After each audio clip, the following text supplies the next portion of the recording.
সূর্যের আলো তো আমাদের চোখে প্রতিদিন ধরা দেয়, কিন্তু সেই আলো কি শুধু তাপ আর আলোই, নাকি এর ভেতরে লুকিয়ে আছে দেবতাদের রহস্য, মহাবিশ্বের সংকেত?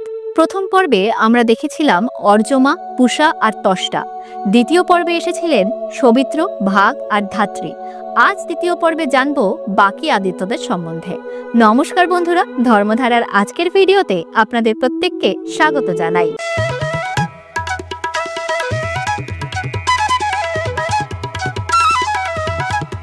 আজকের পর্বে আমরা জানব তিন আদিত্যর কথা, দক্ষ, বিষ্ণু ও বরুণ আদিত্য সম্পর্কে।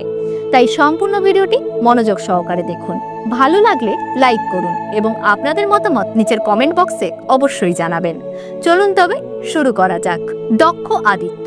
দক্ষ মানে কর্মদক্ষ, নিপুণ, সংগঠনে পারদর্শী।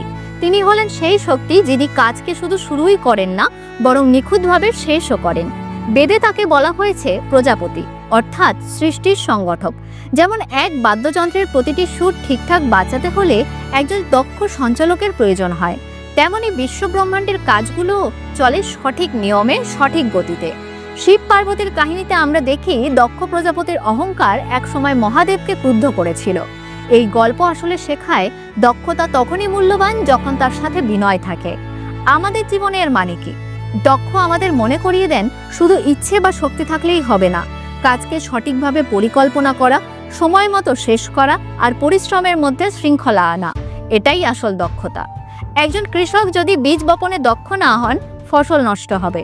একজন স্থপতি যদি পরিকল্পনায় দক্ষ না হন, ঘর ভেঙে পড়বে। আমাদের প্রতিদিনের জীবনে যত সাফল্য, তার পেছনেও থাকে দক্ষতার হাত। বৈজ্ঞানিক দৃষ্টিভঙ্গিতে দক্ষ আদিত্যকে আমরা তুলনা করতে পারি ডিএনএ প্রোগ্রামের সাথে। ডিএনএ হলো জীবনের সর্বশ্রেষ্ঠ নকশা, মাইক্রোস্কোপিক মাত্রার অসীম নিখুঁত পরিকল্পনা। কোন অঙ্গ কখন তৈরি হবে, কোন কোষ কিভাবে কাজ করবে, সবকিছুই নির্ভুলভাবে লেখা থাকে সেখানে। একটি মাত্র ভুল হলে জন্ম নিতে পারে অসুখ, কিংবা জীবই গড়ে উঠবে না। অর্থাৎ প্রকৃতি নিজেই আমাদের শেখাচ্ছে দক্ষতার অভাবে সৃষ্টি টেকে না। তাই দক্ষ আদিত্য শুধু পুরাণের দেবতা নন, তিনি আমাদের মনে করিয়ে দেন জীবনকে গড়ে তুলতে হলে চাই পরিশ্রম, শৃঙ্খলা আর সঠিক দক্ষতা। বিষ্ণু আদিত্য। বিষ্ণু শব্দ এসেছে বিষ ধাতু থেকে, অর্থাৎ যিনি সর্বত্র বিরাজমান, যিনি মহাবিশ্বকে ধারণ করেছেন। তিনি হলেন সংরক্ষণ আর ভারসাম্যের দেবতা। সৃষ্টি একবার শুরু হলেই তা নিজের মতো চলতে থাকে না, মাঝে মাঝেই আসে অরাজকতা। অসুর শক্তি মাথা তোলে, ন্যায় হারিয়ে যায়। তখনই বিষ্ণু অবতার নিয়ে আসেন সৃষ্টির ভারসাম্য রক্ষা করতে। বামন অবতার হয়ে মহাবলীকে বশ মানানো, নৃসিংহ রূপে অসুর হিরণ্যকশিপুকে বধ করা, শ্রীকৃষ্ণ হয়ে কুরুক্ষেত্রের যুদ্ধক্ষেত্রে ধর্মপথ নির্দেশ করা। প্রতিবারই তিনি দেখিয়েছেন সংরক্ষণ মানে শুধু রক্ষা নয়, বরং সময় মতো পরিবর্তন এনে ধ্বংসের মাঝেও নতুন জীবনের ভিত্তি স্থাপন করা। বাস্তবতায় মানুষ সাধারণ সৃষ্টি করতে ভালোবাসে, নতুন সম্পর্ক গড়তে, নতুন কাজ শুরু করতে, নতুন স্বপ্ন দেখতে, কিন্তু এগুলিকে টিকিয়ে রাখা কঠিন। বন্ধুত্ব, পরিবার, সমাজ এগুলো রাতারাতি তৈরি হয় না। গড়ার পরে যত্ন, ধৈর্য আর ভারসাম্য চাই। একটা গাছ লাগানো সহজ, কিন্তু প্রতিদিন জল না দিলে, সূর্যালোক না পেলে সেটা টিকবে না। তেমনি ভালোবাসা বা আস্থা গড়ে তুলতে যত্ন লাগে। বিষ্ণু আমাদের শেখান যা সৃষ্টি হয়েছে তাকে সংরক্ষিত রাখাই আসল দায়িত্ব।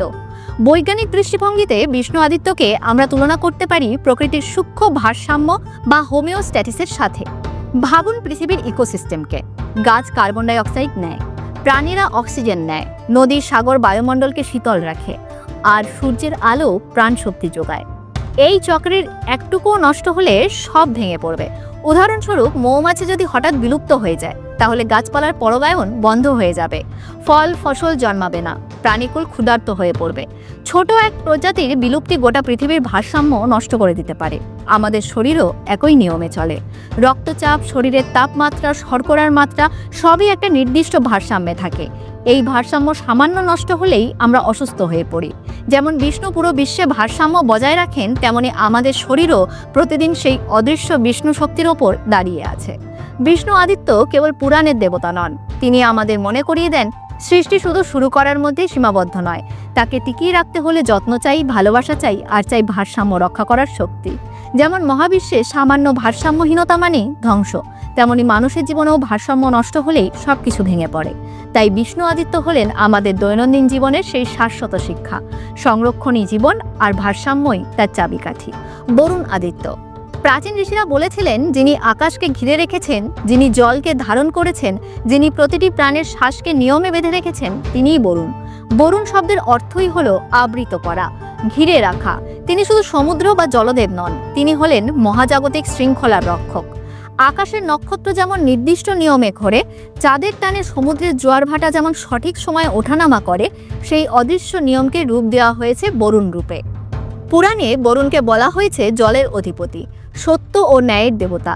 মিথ্যা বা অন্যায় করলে তার পাশ থেকে কেউ রক্ষা পায় না। তাই তিনি শুধু প্রকৃতিরই নন, নৈতিকতারও প্রতীক। সমুদ্রের মতো গভীর অথচ ভয়ঙ্কর এমন এক দেবতা, যিনি আমাদের শিখিয়ে দেন সত্যকে অমান্য করলে জীবনে বিপর্যয় অবধারিত। মানব জীবনের অর্থ, জল যেমন জীবনকে বাঁচায়, তেমনি অশৃঙ্খল হলে ধ্বংস ডেকে আনে। তেমনি সত্য ও নিয়ম সমাজকে টিকিয়ে রাখে, আর মিথ্যা বা বিশৃঙ্খলা সমাজকে ডুবিয়ে দেয়। বরুণ আমাদের শেখান সত্যের পথে টিকে থাকার একমাত্র পথ। বৈজ্ঞানিক প্রতীক, বিজ্ঞানের ভাষায় বরুণকে দেখা যায় ন্যাচারাল লসের প্রতীক হিসাবে। নিউটনের মাধ্যাকর্ষণ, আইনস্টাইনের আপেক্ষিকতা কিংবা কোয়ান্টামের অদৃশ্য নিয়ম, সবই বরুণের মতো মহাবিশ্বকে বাঁধা নিয়মের শৃঙ্খলা। এই নিয়ম ভেঙে গেলে নক্ষত্ররা পথ হারাতো, গ্রহ ছিটকে যেত, আর পৃথিবীতে জীবন এক মুহূর্তও টিকে থাকতো না। আবার জলচক্রের দিক থেকেও বরুণের প্রতীকী অর্থ গভীর আকাশে বাষ্প হয়ে ওঠা, মেঘ হয়ে জমা হওয়া, বৃষ্টি হয়ে ঝরা, নদী সমুদ্র হয়ে আবার আকাশে ফেরা। এই অবিরাম চক্র না থাকলে পৃথিবীতে প্রাণ অস্তিত্ব হারাতো। এটাই বরুণের শক্তি, জীবনকে টিকিয়ে রাখা নিয়ম ও চক্র। তাই বরুণ আদিত্য আমাদের বার্তা দেন, সত্যের পথে থাকো, নিয়মকে সম্মান করো। কারণ মহাবিশ্ব দাঁড়িয়ে আছে নিয়মের ওপর, আর জীবন দাঁড়িয়ে আছে পদ্মপাতায় জলের মতো। এই তিন আদিত্য আসলে তিনটি সত্যের প্রতীক। এগুলো মিলেই গড়ে উঠেছে আমাদের মহাবিশ্ব, আমাদের সভ্যতা, আমাদের অস্তিত্ব। ঋগ্বেদে বলা হয়েছে আদিত্যা রক্ষতি জগত, অর্থাৎ আদিত্যরা মহাবিশ্বকে রক্ষা করেন। তাই সূর্যের প্রতিটি কিরণ শুধু আলো স্রোত নয়, বরং এক একটি আদিত্য শক্তির প্রকাশ। কিন্তু বন্ধুরা, এ তো কেবল শুরু। আদিত্যর গল্পের পর সামনে আসছে আরও মহাকাব্যিক অধ্যায়। তাই চ্যানেলটিকে সাবস্ক্রাইব করে আমাদের পাশে থাকুন। ধন্যবাদ।